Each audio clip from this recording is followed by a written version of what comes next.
Mr. Tim was a huge part of my life growing up. It started off as a friendship that escalated over time into something else. I always felt he had good intentions at the beginning. I thought he just wanted to be there for me. He made me feel calm and confident before my first day of school. He told me I should be proud when I received my first exam results. He taught me how to read and how to speak a secret language only the two of us would understand. He made the noises go away when my parents would argue and made the pain go away when my father would hit me. He made me promise to never mention his existence to anyone else, and he told me to not call the police when he pushed my father down the stairs. He was not perfect, but as I said, I thought he always had good intentions. My father was an evil man, and he dealt with him the only way he knew how.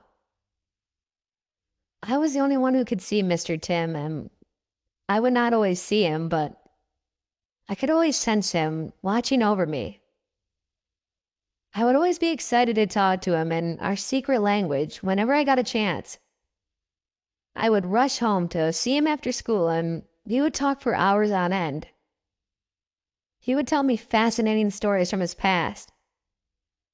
My mother did not understand why I always spent all my time alone in my bedroom. She felt that I was lonely and depressed. I was not alone, though, and I was far from it. I felt that I had the best friend that anyone could ask for. I always wished I could tell her about him, but every time I asked, he would just get angry and remind me of the rules, and I respected that. When I began to get older and gain more of a sense of what was right and wrong, I realized that the way Mr. Tim reacted to certain things was not always right. I tried to teach him how to act differently, but he would just look at me with disappointment.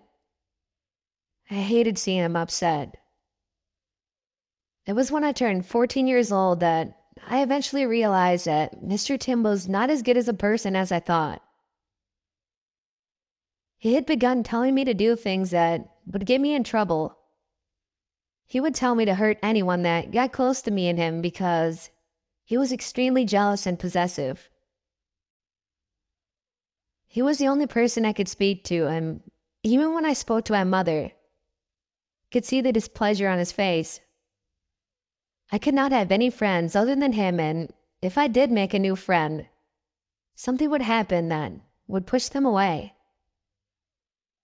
I was never sure what he would do, but the next time I saw them, they would just ignore me. If I tried to speak to them, they would just look at me with a glazed over, fearful expression. So I would just sit alone and keep to myself. I knew the other kids thought of me as a freak, and I was just trying to protect them from him. I tried to ignore him for a brief time, and I tried to get him out of my head and convince myself that he wasn't real. I had told him that I wanted him to leave, but he did not like that at all. The thing he hated the most, though, was when I would threaten to tell people of his existence. He would threaten to hurt anyone I cared about if I told anyone about him, and then forcibly would make me sit on the naughty step. I was far too old to be doing that, and if my mother saw me, I would always be embarrassed.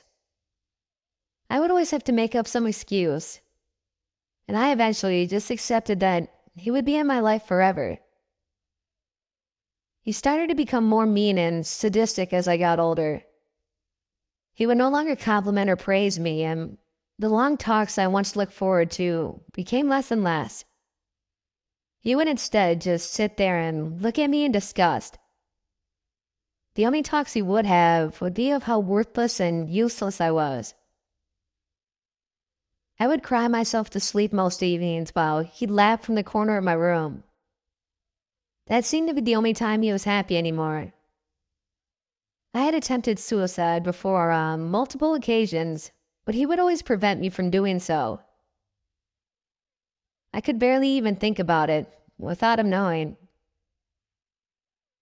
On my 16th birthday, as I went to blow out the candles on another year of this miserable existence, I grabbed the knife that was placed next to the cake. I aimed it at my wrist and began to slash uncontrollably.